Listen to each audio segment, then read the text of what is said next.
Mountain Man didn't touch a woman for 11 years, until a beautiful Amish girl stole his heart. That's what the whispers say in the high Bitterroot, where snow buries secrets and silence keeps a man alive. He lived alone, never speaking, never reaching, until she arrived, trembling and barefoot at his door. She brought nothing but a name and a storm behind her. He gave her shelter. She gave him something he thought he'd buried forever. But peace is a fragile thing in the wild, and soon heavy boots start climbing the mountain, looking to drag the past back down. What happens when a man who swore never to speak must decide if love is worth breaking his silence? Before we dive into today's story, I'd love to know where you are watching from. Seeing your comments really reminds me why I do this every day.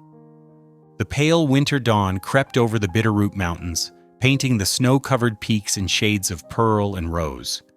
Jonas McCrae's weathered hands worked mechanically through his morning routine, each motion practiced through years of solitude. The crack of his axe against wood echoed through the crisp mountain air as he split logs for his cooking fire. Steam rose from his breath in white puffs as he carried feed to his old mule, Jenny. The animal's soft brown eyes watched him expectantly, and her ears twitched forward at his approach. Though Jonas hadn't spoken a word in 11 years, Jenny seemed to understand his silent ways, accepting the hay with a gentle nicker. The morning sun had barely cleared the treetops when Jonas made his way down to the stream, his boots crunching through fresh powder. Ice rimmed the rushing water, and his fingers moved surely as he set his traps along the bank. He'd learned long ago that winter pelts brought the best prices at the trading post down in the valley. It was on his way back that something caught his eye, a set of small boot prints in the pristine snow near the edge of his property. Jonas froze, his hand instinctively moving to the rifle slung across his back.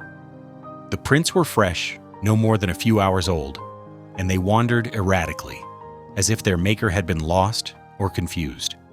Following the trail with the careful precision of an experienced scout, Jonas tracked the prints to his woodshed. There, curled up against the rough logs, lay a young woman. Her black dress and white prayer cap marked her as Amish, though both were torn and dirty.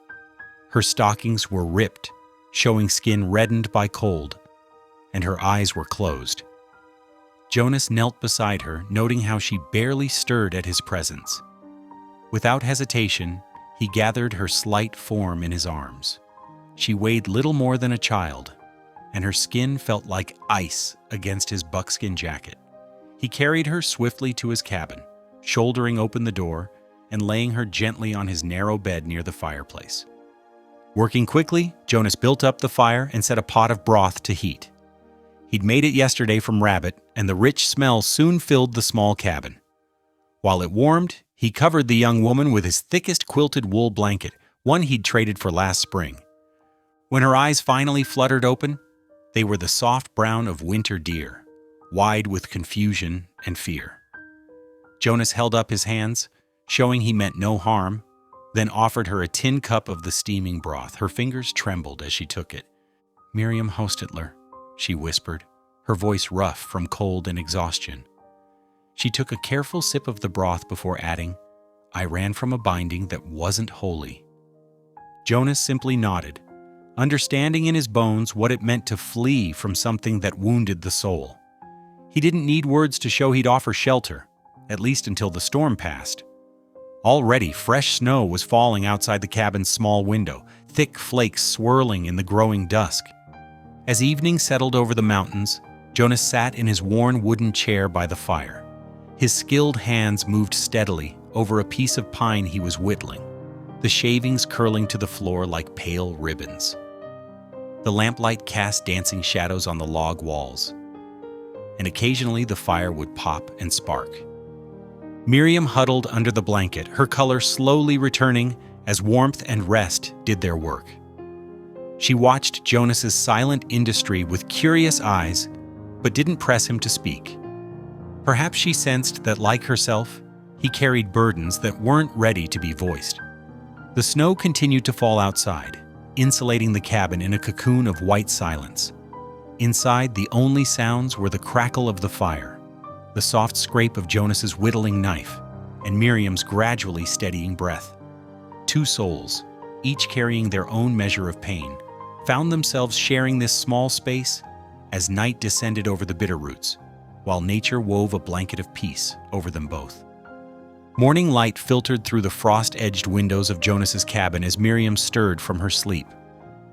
The quilted blanket was tucked snugly around her shoulders, and the fire had been carefully tended. Fresh warmth radiated from the hearth, chasing away the mountain chill. On the rough-hewn table beside the bed, she found a wooden plate with steaming cornbread, its golden crust still warm from the fire. Next to it sat a tin cup of clear spring water and a piece of paper. The handwriting was careful and measured. Stay 1 week. Then decide. Jonas was nowhere to be seen, likely out tending to his morning tasks. Miriam sat up slowly, her muscles aching from her journey. Her eyes traveled around the cabin, taking in every detail of her temporary sanctuary. The single room was small, but meticulously organized. Dried herbs hung from the rafters in neat bundles, sage, yarrow, and pine needles.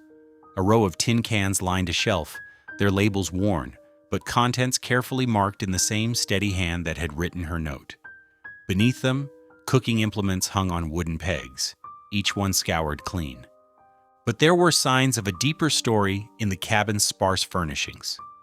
A Bible sat on a shelf near the window, its leather cover unmarked by use, gathering a thin film of dust. A military jacket hung by the door, its brass buttons tarnished. In one corner, a wooden chest bore the initials JM, and what looked like army insignia, though Miriam couldn't read its meaning. The door creaked open, and Jonas entered, bringing with him the crisp scent of morning air and pine. He nodded to her once, then moved to the fireplace to add another log. His movements were precise, economical, like a man who had learned to live within carefully drawn boundaries. Miriam straightened her cap and smoothed her dress. "I won't be idle while I'm here," she said firmly. "I saw your mending pile." Jonas turned, his expression unreadable, but he made no move to stop her as she gathered his torn shirts from a basket near the bed. Her fingers found the familiar rhythm of needle and thread, working steadily through the morning as Jonas came and went, checking his traps and tending to his animals. By afternoon, Miriam had swept the hearth clean and ventured outside to milk the goat, a friendly creature that reminded her of the ones from her family's farm. The familiar task brought tears to her eyes, but she blinked them away, focusing instead on the warm milk filling her pail. When evening came, Jonas lit the lamp and set out their simple supper of beans and the remaining cornbread. Before eating, Miriam folded her hands and bowed her head. Her clear voice broke the cabin's perpetual silence. "Dear Lord, we thank you for this food, for shelter from the storm, and for the silence that still shelters. Bless this home and those within it. Amen." She opened her eyes to find Jonas watching her, something raw and wondering in his expression. He quickly looked away, but his hands trembled slightly as he broke his bread. The days began to blur together, marked by the rhythm of shared work and silent meals. The spring thaw had begun, and water dripped steadily from the cabin's eaves. On the third evening, as they sat by the fire, Miriam finally gathered her courage. "Why do you not speak?" she asked softly, her hands folded in her lap. Jonas stared into the flames for a long moment. Then he reached for a piece of charred wood from the fireplace and wrote on a scrap of paper. "I heard too many screams." The words hung between them, heavy with unspoken history. Miriam's heart ached at the pain evident in every careful stroke of his writing. She understood now why he chose this solitary life, why silence had become his refuge. That night, after Jonas had retired to his cot near the fire, Miriam took out her sewing basket. By lamplight, she carefully stitched words onto one of her clean handkerchiefs. When she finished, she folded it neatly and placed it beside his cot. In the morning, Jonas would find her message, embroidered in simple black thread. "Your silence speaks kindness." But for now, The cabin was quiet save for the crackling fire and the soft whisper of melting snow outside. Nature's gentle reminder that even the deepest winter eventually yields to spring. 4 days passed like water flowing over smooth stones, each one carrying a gentle rhythm of shared work and comfortable silence. On the 5th morning, Jonas gestured for Miriam to follow him up to the ridgeline.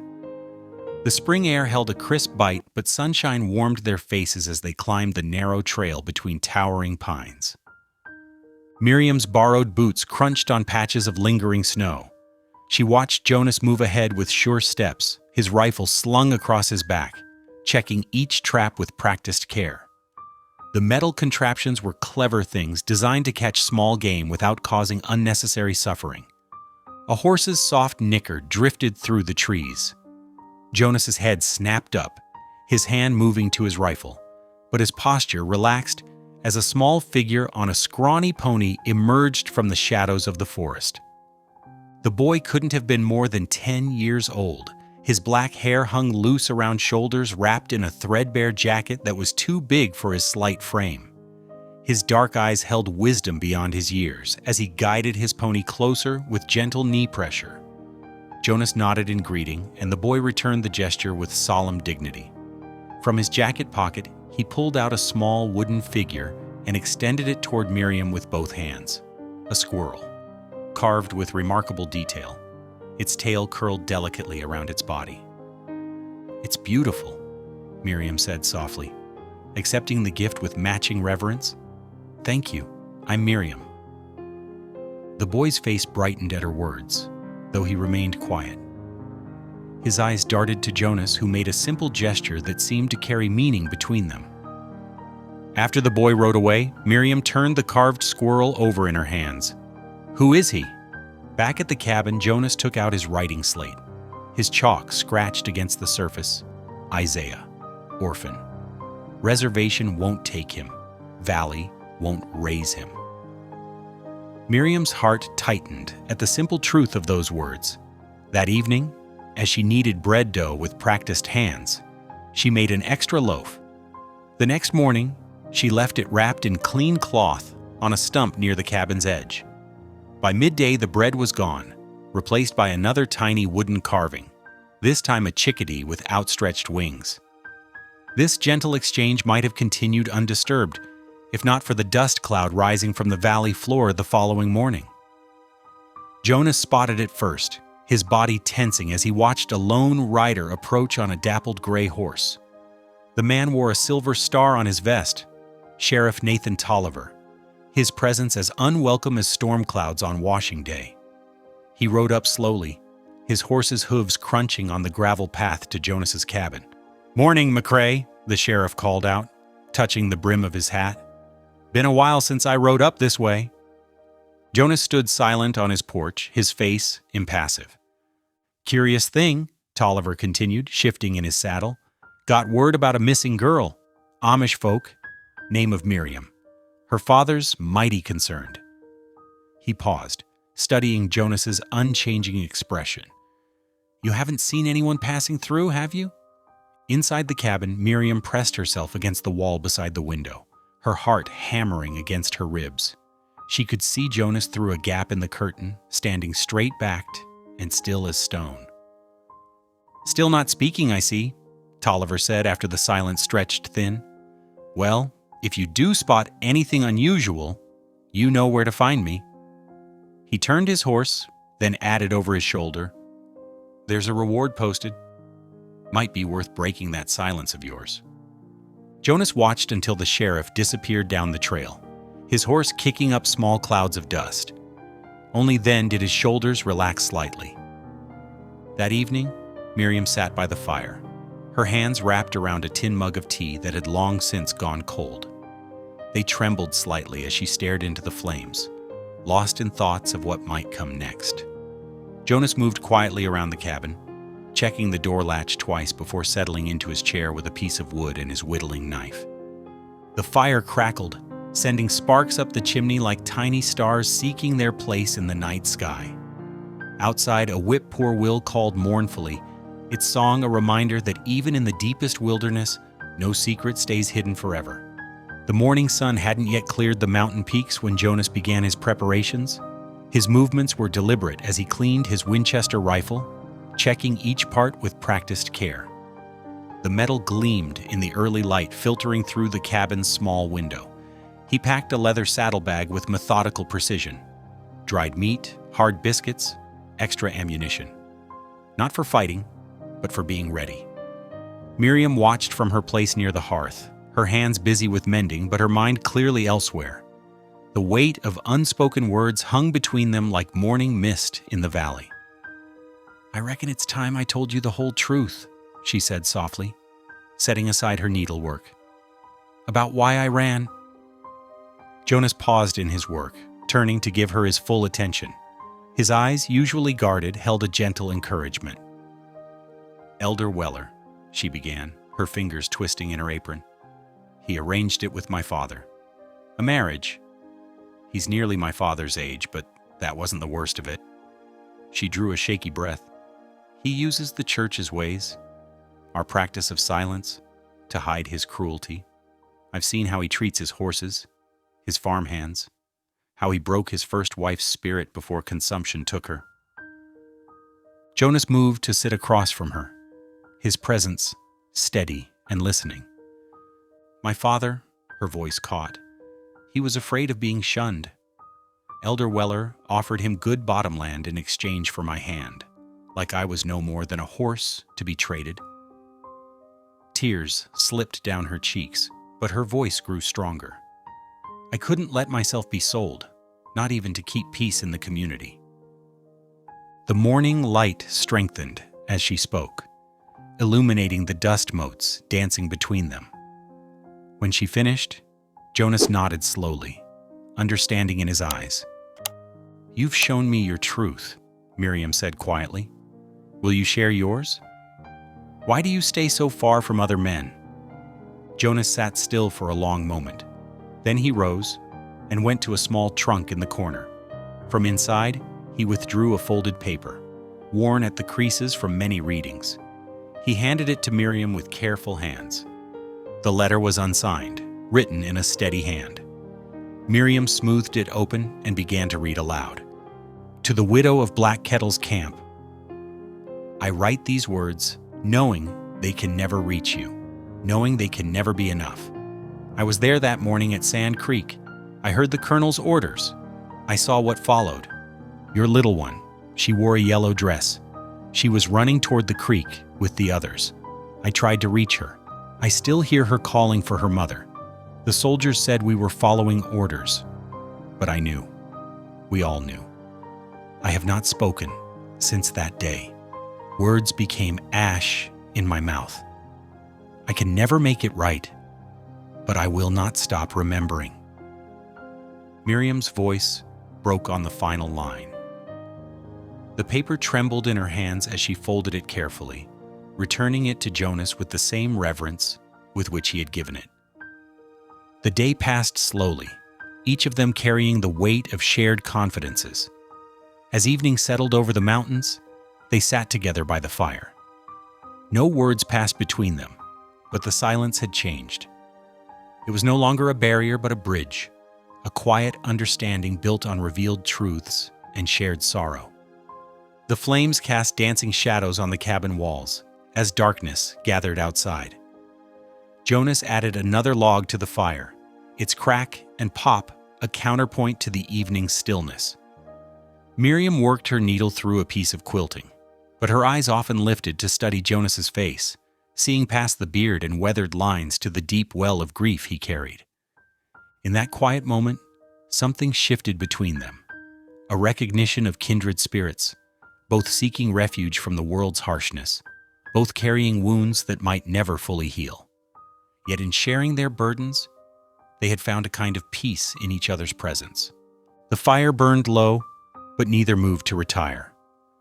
They sat together in the growing darkness, their shadows merged on the cabin wall, two solitary souls finding solace in shared silence. Spring crept into the Bitterroots like a gentle awakening. The snow retreated up the mountainsides, leaving patches of tender grass in its wake. Morning frost gave way to dew, and the first brave wildflowers dotted the meadow with splashes of purple and yellow. Jonas rose early one morning, his boots crunching on the partially thawed ground as he inspected the garden fence. The winter had taken its toll. Several posts had worked loose, and the wire sagged in places. He gathered his tools, the familiar weight of the hammer comfortable in his calloused hands. Miriam appeared beside him, her dark dress already cinched with a work apron. "I'll help," she said simply, reaching for a coil of wire. When Jonas shook his head, she planted her feet firmly. "Two pairs of hands make lighter work." He studied her for a moment, then nodded, showing her how to brace the posts while he drove them deeper into the softening earth. They worked in comfortable silence, moving around the garden's perimeter like a well-practiced dance. By midday, they had cleared enough space to plant the first crops. "Onions here," Miriam pointed, sketching lines in the dark soil with a stick. "And cabbage along this row?" Jonas nodded approval, impressed by her farming knowledge. Together they pulled winter-dead weeds and turned the earth, preparing it for new life. Isaiah's visits became more frequent as the weather warmed. The boy would appear on his skinny pony, sometimes helping with chores, other times just sitting quietly while Miriam cooked. She noticed his shirt, threadbare and too small, and set aside her other work to sew him a proper one from sturdy cotton she'd brought in her flight. When she presented it to him, Isaiah's eyes grew wide. He ran his fingers over the even stitches, then slipped it on right there in the cabin. "Thank you, Mrs.," he said softly, the word falling naturally from his lips. Jonas, whittling by the fire, glanced up but didn't correct the boy's assumption. Something warm flickered in his eyes instead. One evening, as spring winds carried the scent of warming earth through the cabin's open door, Miriam hummed while washing dishes. The tune was light and familiar, a dancing song from her community's gatherings. She turned to Jonas, who sat mending a trap near the hearth. "Did you ever dance?" she asked, drying her hands on her apron. Jonas reached for his slate, chalk scratching out words. "Once. Long ago." Miriam's laugh was bright in the quiet cabin. "Then you owe me one," she teased, her eyes twinkling. Jonas ducked his head, but his shoulders shook with silent laughter. The moment shattered 3 days later when hoofbeats approached the cabin. A rider appeared, not Isaiah or the sheriff, but a post carrier from town. He held out a single envelope addressed to Miriam Hostetler, care of Sheriff Tolliver. Miriam's hands trembled as she broke the seal. Jonas watched her face pale as she read, her fingers gripping the paper so tightly it crackled. "My father," she whispered, her voice thick with disbelief. "He's offered a bounty, says I was—" She swallowed hard. "Abducted by a red-skinned devil? He's trying to turn this into something it's not." She looked up at Jonas, fear and anger warring in her expression. "They'll come. Bounty hunters won't care about the truth." Jonas went rigid, his jaw clenching beneath his beard. His eyes darkened with memories of other hunts, other innocent people pursued for profit. But when he looked at Miriam, his gaze softened. He crossed the room in 3 strides and placed his weathered hand gently over hers where it still clutched the letter. The touch was brief but steady, a promise without words. Miriam drew a shaky breath, drawing strength from his quiet support. Outside, spring birds called to their mates, oblivious to the storm gathering on the horizon. Inside the cabin, 2 people who had found sanctuary in each other's silence faced the reality that their peace might soon be shattered. Life settled into a gentle rhythm, despite the shadow of the bounty letter. On a bright morning, Miriam sat with Isaiah at Jonas's rough-hewn table, carefully spreading out yellowed pages from an old Bible. The boy leaned forward, his dark eyes fixed on the flowing text as Miriam's finger traced each word. "In the beginning," Isaiah repeated slowly, following her guidance. His brow furrowed with concentration as he struggled with the next words. "God created the heaven," Miriam supplied softly, "and the earth." She smiled as Isaiah mouthed the words, committing them to memory. Jonas watched from his workbench, his hands busy mending a leather bridle, but his attention drawn to the pair. Something in his chest tightened at the sight of Miriam's patient teaching and Isaiah's eager learning. The next day, Jonas surprised Miriam by gesturing toward his wagon. He held up a list of supplies they needed, along with a question written in charcoal. Town? Miriam hesitated only briefly before nodding. They hadn't ventured beyond the mountain valley since she'd arrived, but their stores were running low. The wagon creaked along the rutted trail into town, Jonas and Miriam sitting side by side on the wooden seat. As they approached the cluster of buildings that made up the settlement, Miriam felt Jonas stiffen beside her. She understood why. Curious faces turned their way, and whispers followed their progress down the dusty main street.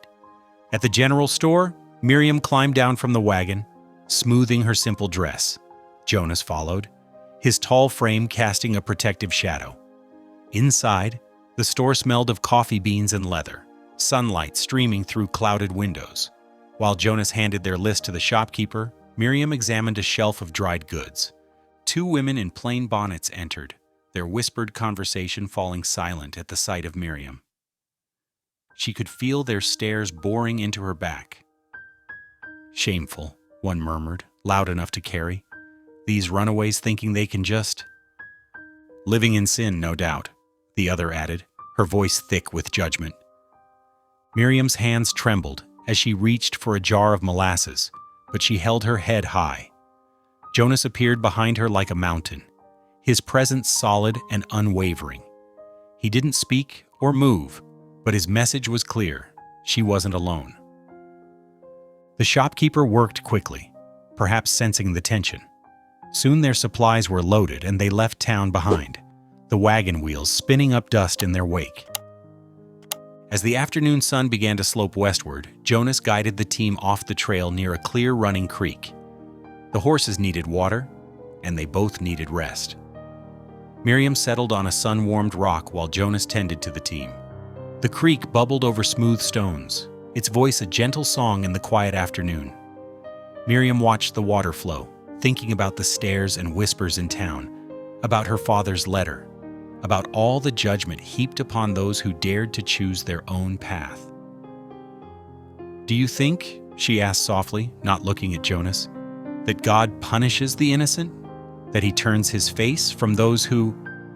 She paused, searching for words. "Who can't live by others' rules?"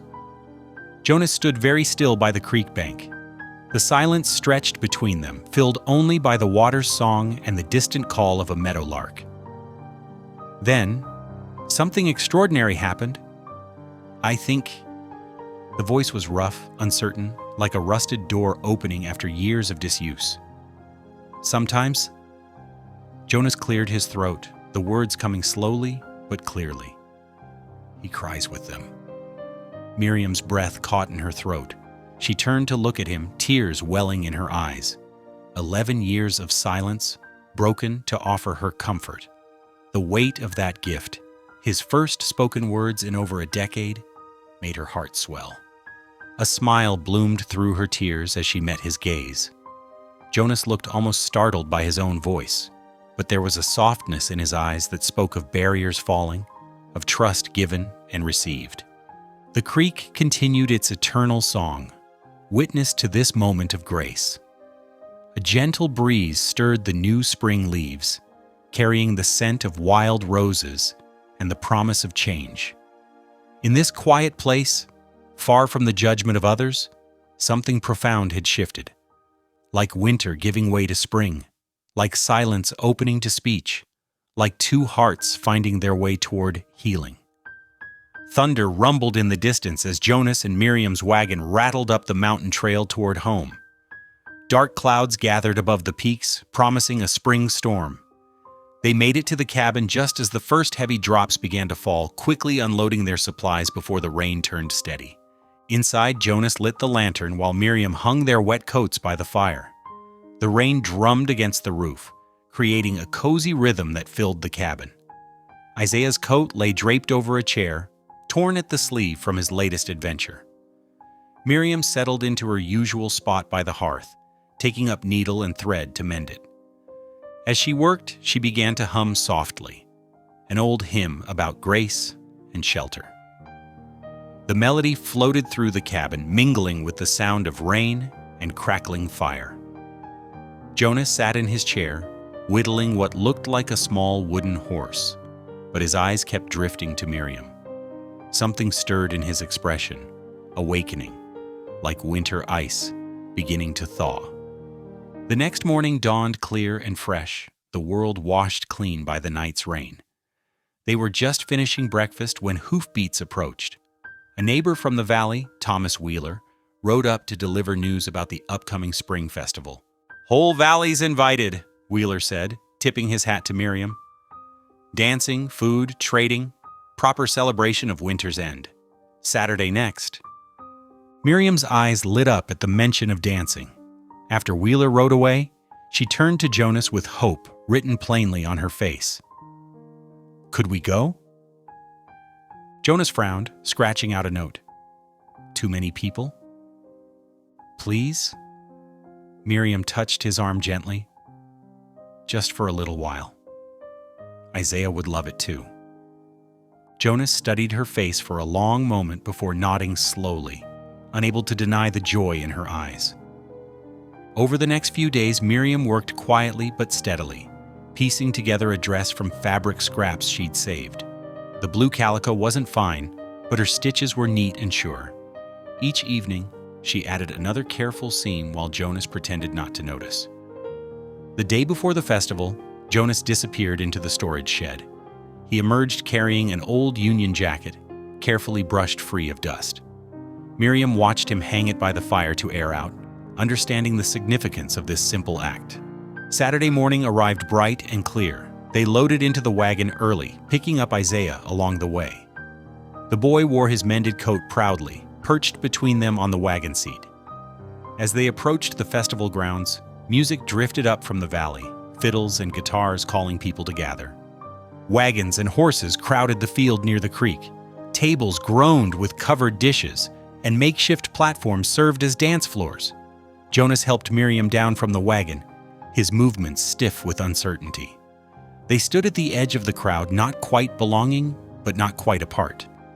Isaiah spotted some other children playing near the creek and looked questioningly at Miriam. She smiled and nodded, watching him dart away. The music changed to something slower, and couples began to gather for dancing. Miriam watched the dancers for a while, then turned to Isaiah, who had returned, breathless from running. "Would you like to dance?" she asked, holding out her hand. The boy grinned and took it.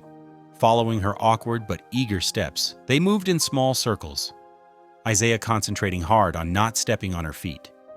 When the song ended, Miriam turned to Jonas. He stood straight and tall in his old blue jacket, watching them with an expression she couldn't quite read. Taking a deep breath, she extended her hand to him. Time seemed to pause. The crowd, the music, even the spring breeze held its breath. Jonas looked at her offered hand, then met her eyes. Slowly, deliberately, he reached out and took it. They moved carefully at first, like two people learning to trust their own feet. Jonas's steps were uncertain, Miriam's unpracticed, but they found their rhythm together. Around them, the townspeople watched with mixed expressions, curiosity, judgment, and perhaps a touch of understanding. But Miriam and Jonas barely noticed. They moved in their own world, where silence spoke louder than words and simple gestures carried the weight of promises. His hand was warm against hers, steady and sure despite his obvious nervousness. Her blue dress swished softly as they turned, and the afternoon sun caught the silver in Jonas's hair. It wasn't a graceful dance, but it was honest. With each step, they reclaimed something that others had tried to take: dignity, choice, the right to find joy in unexpected places. The music played on, and they danced, two souls who had found shelter in each other's silence. The wagon creaked softly as they made their way home under a blanket of stars. Miriam sat close to Jonas, her blue dress still carrying the scent of pine boughs that had decorated the festival grounds. Isaiah dozed between them, his head nodding with each gentle bump of the trail. The evening air held the lingering warmth of spring, carrying the sweet perfume of wild roses up from the valley. Jonas guided the horses with sure hands, stealing glances at Miriam in the starlight. Her face glowed with contentment, and a small smile played at the corners of her mouth as she hummed quietly. The memory of their dance seemed to wrap around them like a protective shawl. At the cabin, Jonas carried a sleeping Isaiah inside, laying him gently on the cot near the hearth. Miriam tucked a quilt around the boy's shoulders, while Jonas banked the fire for the night. They moved around each other with the easy familiarity of people who had found their rhythm together. Before retiring, Miriam paused at her bedroom door. "Thank you," she whispered, "for the dance." Jonas nodded, his eyes soft in the dying firelight. They each went to their rest, peace settling over the cabin like dew. Dawn broke harsh and sudden. Jonas snapped awake to the thunder of approaching hooves. Before he could rise, the cabin door splintered inward with a mighty crack. Miriam's scream pierced the morning air as 4 men burst inside. Jonas recognized Elder Weller's tall frame and cruel eyes. Beside him stood a shorter man with Miriam's nose and chin, her father. 2 rough-looking hired men flanked them, guns drawn. "Grab her," Elder Weller commanded. The hired men lunged for Miriam as she tried to run. They caught her arms, binding them roughly with rope despite her struggles. Jonas surged forward, but a rifle butt caught him hard across the temple. He stumbled, vision blurring, as the hired men held him back. Blood trickled down his face as he watched them drag Miriam toward the door. "You've corrupted her," Miriam's father spat, his face twisted with rage. "Led her from God's path with your heathen ways." Elder Weller's voice dripped with venom as he looked around the cabin. "She's been defiled in this den of sin." His eyes lingered on the single beds, the shared meals, the simple signs of their life together. "No!" Miriam fought against her bonds, tears streaming down her face. "I choose to stay. I choose—" One of the men clamped a hand over her mouth, muffling her cries. Jonas struggled against the arms holding him, his voice locked in his throat as they dragged Miriam outside. The morning sun caught her tears as they forced her onto a horse. Her blue festival dress, the one she'd sewn with such care, was torn and dirty now. The men mounted up, Elder Weller taking the reins of Miriam's horse. Her father wouldn't even look at her as they turned their mounts east. The thunder of hooves faded into the distance, carrying Miriam away into the rising sun. Jonas stood in the trampled garden, his fists clenched so tight his knuckles showed white. The vegetables they'd planted together lay crushed under hoof prints. Their shared dreams ground into the dirt like the scattered corn shoots. A rustle came from the brush near the cabin. Isaiah emerged slowly, his young face tight with worry. He'd hidden himself away during the attack, showing wisdom beyond his years. "They took her east," Isaiah said softly, pointing toward the trail of dust still hanging in the morning air. He moved to stand beside Jonas, his small shoulder brushing against Jonas's arm in silent support.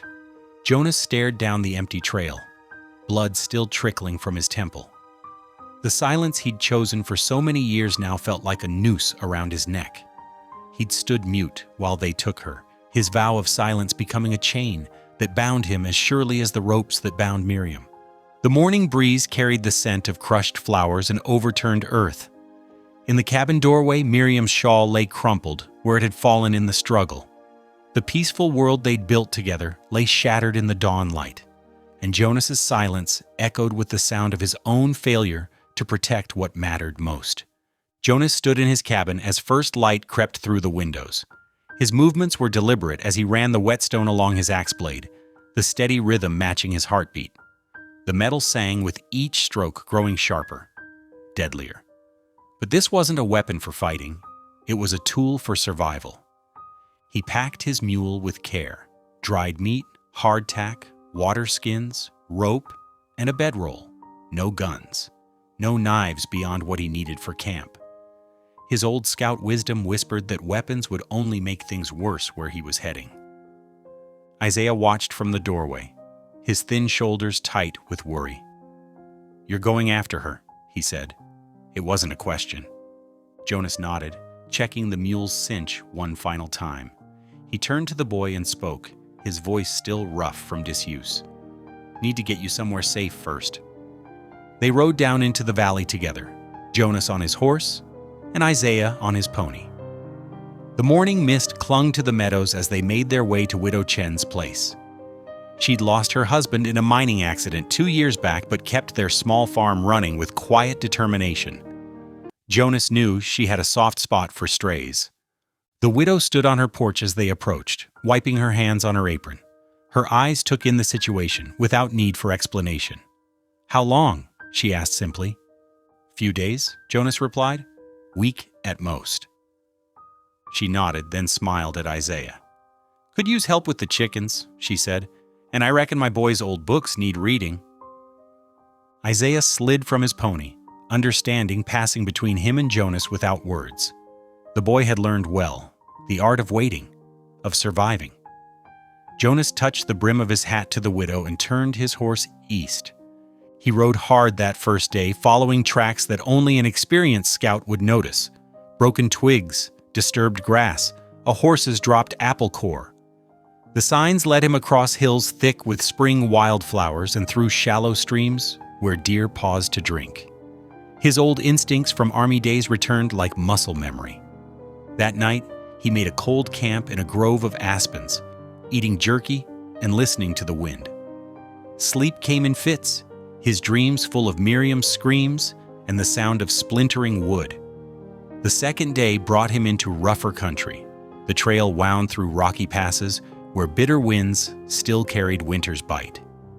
By late afternoon, he spotted smoke rising from a sheltered valley, the Amish spring camp. Jonas studied the layout from a ridge. A dozen wagons circled near a rough-built chapel, women in dark dresses moving between cook fires, men in black coats working the newly plowed fields. Near the chapel stood a small prayer house, its single window dark. He left his horse and mule hidden in a stand of pine trees, then walked openly down the slope as sunset painted the sky orange. No weapons, no threats, just a man seeking what was his. 2 young men spotted him first. They approached with stern faces, hands tight on their tools. This is private ground, one said. Go back. Jonas kept walking. More men gathered, including Elder Weller and Miriam's father. The elder's face twisted with recognition. The devil sends his own to test us, Weller proclaimed. Drive him out. The young men surged forward. Jonas didn't resist, as fists struck his face, his ribs, his back. He fell to his knees but didn't fight back. They bound his hands with rough rope and dragged him to a post near the chapel. Tie him there, Weller commanded. Let him witness God's justice. Blood trickled from Jonas's split lip as they lashed him to the post. Through swollen eyes, he watched the camp settle into evening routines. Women avoided looking his way as they hurried past. Children were hustled inside wagons. As darkness fell, Jonas heard Weller and the other elders gathering in the chapel. Their voices carried through thin walls. The girl's spirit must be cleansed, Weller said. 3 days of fasting and prayer in solitude. No light, no comfort. Then she'll remember her place? And if she doesn't, someone asked, then we'll add days until she does. Jonas tested his bonds, feeling the rope bite into his wrists.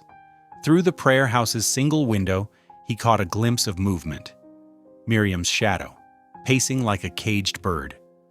The sight sent fresh pain through his heart, sharper than any blow he'd taken. He settled against the post, ignoring the ache in his muscles. They'd beaten him, bound him, but they hadn't broken his resolve. He'd waited 11 years in silence. He could wait a little longer to make things right. The sun rose like a pale coin over the eastern hills, casting long shadows across the Amish camp. Jonas's muscles ached from a night spent bound to the post, his wrists raw from the rope. Morning dew had soaked his clothes, and his breath came out in visible puffs in the crisp dawn air. Elder Weller approached with the bishop, their black coats stark against the brightening sky. Behind them, camp residents emerged from wagons and tents, drawn by the unusual spectacle. Women in plain dresses gathered at a careful distance, while men stood with arms crossed, their faces hard with judgment. The bishop, a tall man with a silver beard, studied Jonas with keen eyes. "You break our peace," he said, his voice carrying across the hushed crowd. "Why have you come?"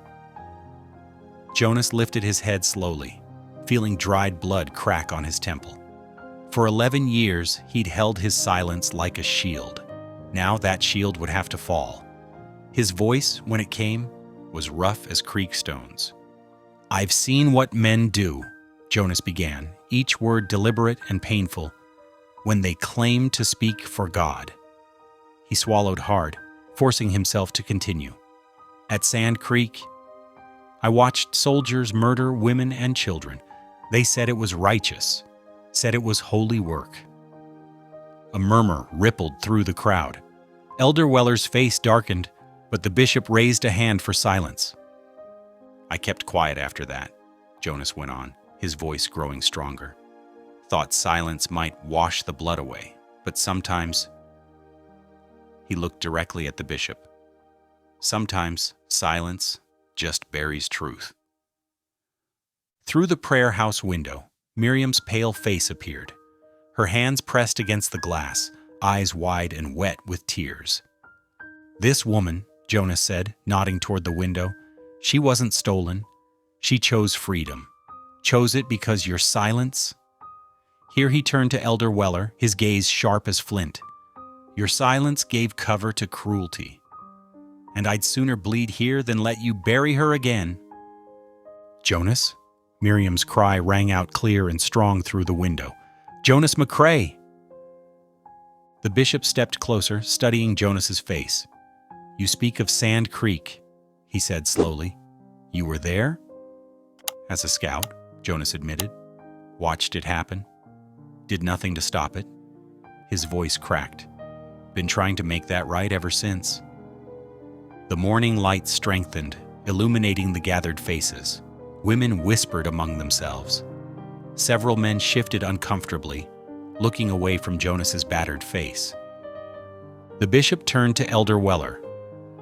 "Is what he says of cruelty true?" Weller's face flushed red. "The girl needs discipline.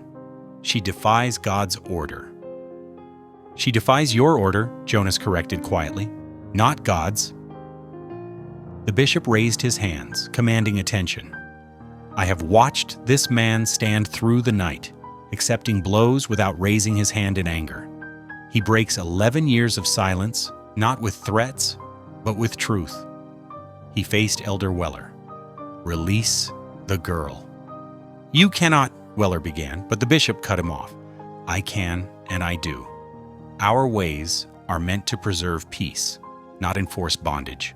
Release her." Miriam's father, who had been standing silent at the edge of the crowd, spat in the dust and stormed away. Several others followed him, but most stayed, watching as the bishop himself walked to the prayer house and unbolted the door. Miriam emerged into the morning light. She moved with quiet dignity, her dress wrinkled, but her head held high. Without hesitation, she walked to Jonas. Someone in the crowd rushed forward to cut his bonds, and he stumbled slightly as his arms came free. Miriam caught him, supporting his weight. "You spoke," she whispered. "You broke your silence for me?" Jonas looked down at her, his bruised face softening. "Some things," he said hoarsely, "are worth the words." The bishop watched them with thoughtful eyes, then turned to address the gathered community. "Let us remember that God's greatest command was love, not power, not control, love." He looked at Elder Weller. "We have much to consider about our ways." Weller stood alone now, his authority crumbling like autumn leaves. The crowd began to disperse, leaving him to face the morning sun and his own bitter reflection. The morning sun climbed higher as Miriam and Jonas left the Amish camp behind. They rode double on his horse, moving slow to ease his injuries. Neither looked back at the scattered whispers rising like dust in their wake. The gentle clip-clop of hooves marked their path toward home. Jonas's arms encircled Miriam loosely as he held the reins, his body warm against her back despite the lingering chill. Every few miles, she'd reach down to touch his hand, as if reassuring herself this wasn't a dream. Each time, his fingers would squeeze hers in response. They stopped at midday to rest the horse and eat a simple meal of dried beef and hard biscuits shared by a sympathetic woman before they'd left camp. Miriam tended to Jonas's cuts and bruises with careful hands, using water from their canteen and strips torn from her apron. "You're getting good at doctoring," Jonas said softly, his voice still rough from disuse. "I've had practice," she replied, dabbing at a cut above his eye. "Though usually it's Isaiah's scrapes I'm cleaning." The mention of the boy brought matching smiles to their faces. They rode on through the afternoon, the landscape growing more familiar with each passing mile. When evening painted the sky in deep purples and blues, they made camp in a sheltered hollow near a creek. Jonas built a small fire, while Miriam gathered soft pine boughs for bedding. The flames cast dancing shadows as they settled close together, sharing a worn blanket against the growing cold. Above them, stars began to pierce the darkening sky like pinpricks in black velvet. "I need to show you something," Jonas said after a long silence. His hands moved to unbutton his shirt. Miriam watched quietly as he revealed his chest in the firelight. Old scars crossed his skin like pale rivers, some from war, others from years alone in the mountains. Near his heart was a faded burn mark in the shape of a cross. "Sand Creek," he explained, touching the burn. "Some soldiers marked themselves after. Said it was a blessing." His voice caught, felt more like a curse. Miriam reached out slowly, her fingers hovering over the scar. "May I?" At his nod, she traced the mark gently. Then, with infinite tenderness, she lifted his hand to her lips and kissed his palm. "These hands have done good things too," she whispered. "Saved a frightened girl, protected an orphan boy, built a home where there was only wilderness." The first drops of rain began to fall, pattering on the pine needles above them. Jonas pulled the blanket higher around their shoulders as the shower strengthened. But the fire burned steady in its sheltered pit. They sat close, watching the flames dance, no longer needing words to fill the space between them. Morning came with clearing skies and the sweet scent of rain-washed earth. They rode on, following the familiar trail that would lead them home. As they passed the small schoolhouse where Jonas had left Isaiah, a shout rang out across the yard. "Mrs. Miriam, Mr. Jonas!" Isaiah burst through the schoolhouse door, his new shirt already untucked, books scattered forgotten behind him. He ran full tilt across the muddy yard and threw himself at Miriam as Jonas helped her down from the horse. She caught him in a fierce hug, laughing as he nearly knocked her over with his enthusiasm. "You came back," Isaiah said into her shoulder. "I knew you would. I told Widow Cooper you would." On the schoolhouse porch, the widow herself appeared, her kind face creased in a warm smile. She raised a hand in greeting, then gestured toward the house with a questioning tilt of her head. "The widow's offering breakfast," Jonas translated. He looked down at Miriam, still holding Isaiah close. "Might be nice to stay a spell. Let the horse rest." Miriam lifted her face to his, eyes bright with unshed tears. "Could we stay longer? Just a little while?" The question held more than just the moment. It was about tomorrow and all the days after. Jonas smiled, the expression transforming his weathered face. His hand found hers, fingers intertwining naturally as breathing. "As long as we've breath," he said softly. Isaiah looked between them, grinning. "Does this mean I can come fishing after school?" "Reckon it does," Jonas answered, ruffling the boy's hair with his free hand. "Reckon it means a lot of things." Together they walked toward the schoolhouse, where smoke rose promising from the widow's chimney. The morning sun warmed their backs, and ahead lay a future none of them could have imagined just days before. One built not on silence or fear, but on the quiet strength of chosen family and love freely given. Life at the cabin settled into a comforting rhythm.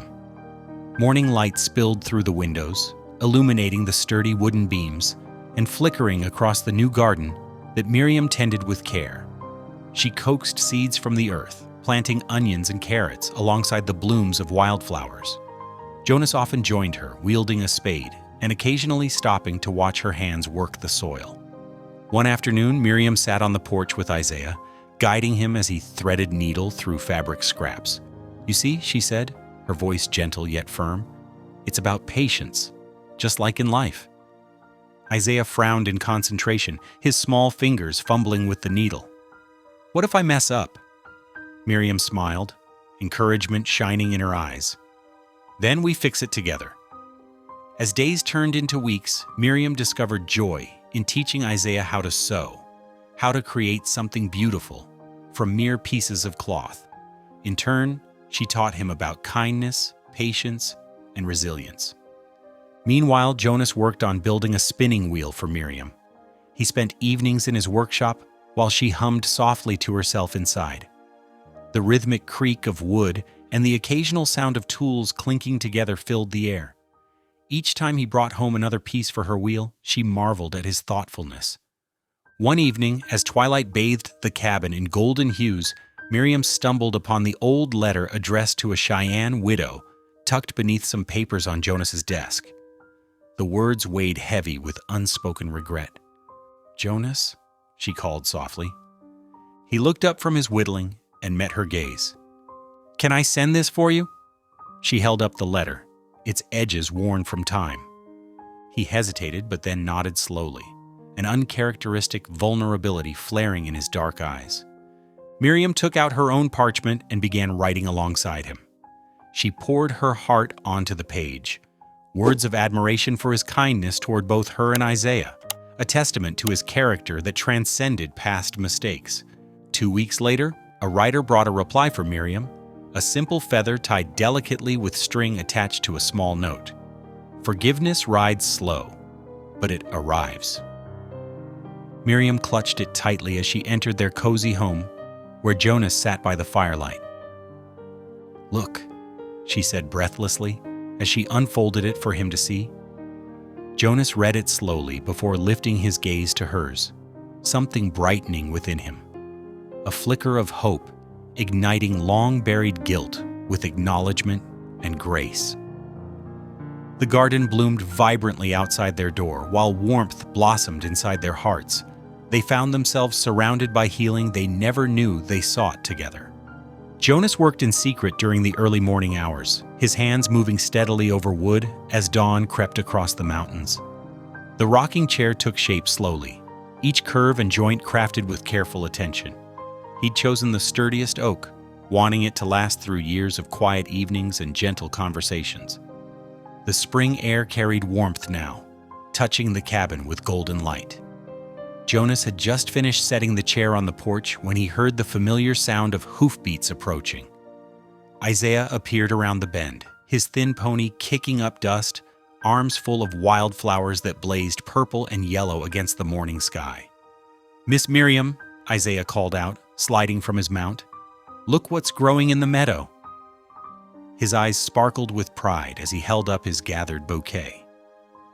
Miriam emerged from the cabin, wiping flour from her hands onto her apron. Her face brightened at the sight of both the flowers and the boy. "Why, they're beautiful, Isaiah. We'll need to find a jar for these right away." Isaiah shuffled his feet, glancing between Miriam and Jonas. Could I maybe sleep by the hearth again tonight?" His voice carried hope mixed with uncertainty, as if still amazed that anyone would welcome him. Jonas nodded, a gentle smile crinkling the corners of his eyes. He reached out and squeezed the boy's shoulder, a gesture that spoke volumes in its simplicity.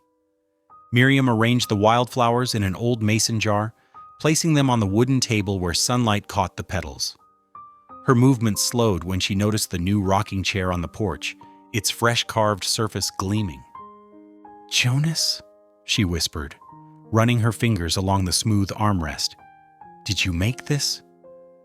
He nodded, watching her face carefully. He'd carved subtle details into the wood, little vines that crept up the back posts, leaves that seemed to dance in an invisible wind.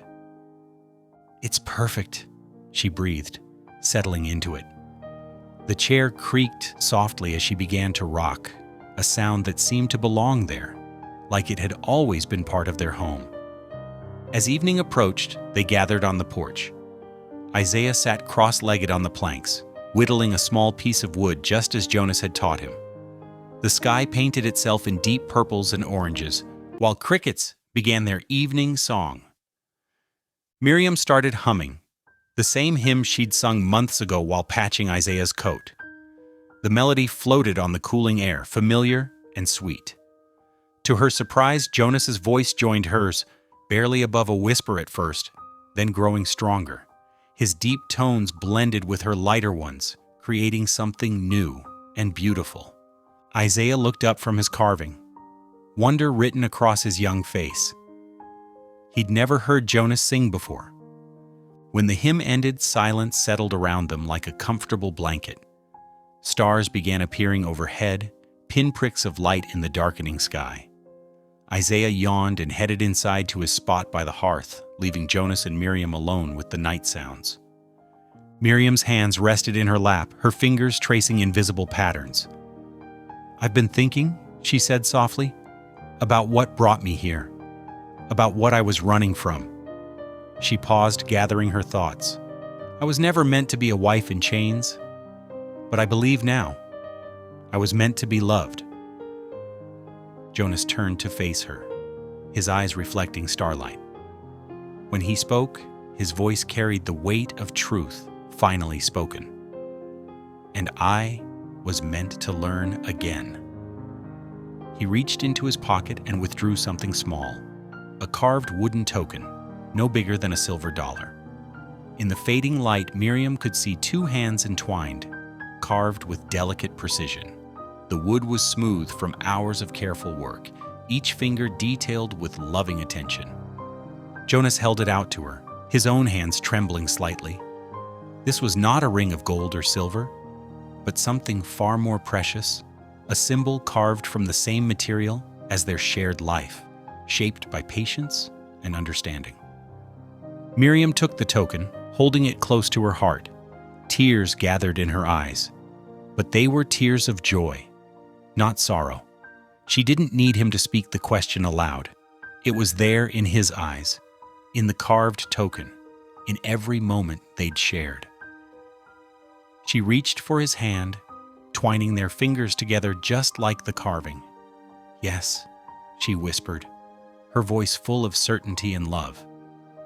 Through the open door, they could hear Isaiah's steady breathing as he slept by the hearth, safe and content. The stars continued their slow dance overhead, while the rocking chair creaked gently beneath them, a symphony of small sounds that made up their world. Jonas lifted their joined hands and pressed a kiss to her fingers, sealing their promise with tenderness rather than words. They sat together in the growing darkness, two souls who had found their way through silence and sorrow to something beautiful and true. Wildflowers dotted the ridge in patches of yellow and purple, swaying gently in the late afternoon breeze. The valley folk had gathered early, bringing chairs, quilts, and baskets of food for the celebration. Some still wore uncertain expressions, but curiosity and goodwill had overcome their initial hesitation. Isaiah stood tall in his new shirt, carefully pressed for the occasion. His dark eyes shone with pride as he watched the guests arrive, one hand resting on the carved wooden box he'd made himself, a special gift for the couple who had given him a home. The ceremony space was simple but beautiful. Jonas and Miriam had chosen a spot near a grove of aspens, their leaves shimmering silver green in the light. Fresh-cut pine boughs marked a natural aisle, and mason jars filled with wildflowers hung from shepherd's hooks that Jonas had forged himself. Miriam emerged from the cabin in her blue dress, the same one she'd worn to the spring festival. She'd added white ribbon at the collar and cuffs, and tiny flowers were woven into her loose hair. Her eyes found Jonas waiting at the end of the aisle, and her smile could have lit the darkest night. Jonas stood straight and tall, wearing his cleaned Union jacket. His beard was neatly trimmed, and though his hands fidgeted slightly with nervousness, his eyes never left Miriam as she walked toward him. The silence that had once been his shield now gave way to something warmer, anticipation. The minister from the Valley Church stood before them, his weathered Bible open in his hands. He spoke of love's patient nature, of how true bonds grow stronger through trials. As he wrapped the traditional hand-fasting cord around their joined hands, a length of soft rope that Isaiah had helped braid, whispers of approval rippled through the gathered crowd. "These two souls," the minister proclaimed, his voice carrying across the ridge, "have found each other through paths of sorrow and silence. They stand before us now, choosing to bind their lives together in love and faith." Isaiah stepped forward, presenting the rings they would exchange, simple bands of silver that Jonas had traded his best furs to obtain. His hands were steady as he held out the wooden box, and his chest swelled with importance. "I do," Jonas said clearly, his voice strong and sure as he slipped the ring onto Miriam's finger. The words rang out across the ridge, carrying all the weight of his broken silence and renewed hope. "I do," Miriam echoed, her own voice trembling with joy as she placed the matching ring on Jonas's hand.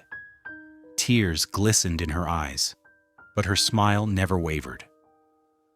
As the sun began its descent behind the mountains, painting the sky in brilliant oranges and pinks, Jonas drew Miriam close. Their kiss was gentle and sweet, witnessed by the valley folk who had come to see not scandal, but the miracle of healing love. Beside the flower bed they'd planted together in early spring, now bursting with color, they paused for another kiss. The gathered neighbors broke into spontaneous applause, and even the most doubtful among them could not deny the rightness of what they saw. The celebration continued as twilight deepened. Lanterns were lit, casting warm light over tables laden with food. Children played tag between the trees while adults shared stories and laughter. Isaiah moved among the guests, accepting pats on the head and compliments on his fine clothes with quiet dignity. As the stars began to appear, guests bid farewell with warm handshakes and embraces. Jonas and Miriam stood on their porch, watching as the last wagon disappeared down the trail. Isaiah helped gather the empty dishes and fold the borrowed chairs, humming contentedly to himself. Inside the cabin, Jonas and Miriam moved with the easy familiarity of those who had already built a life together. They lit 2 lanterns and placed them in the window, one for her, one for him.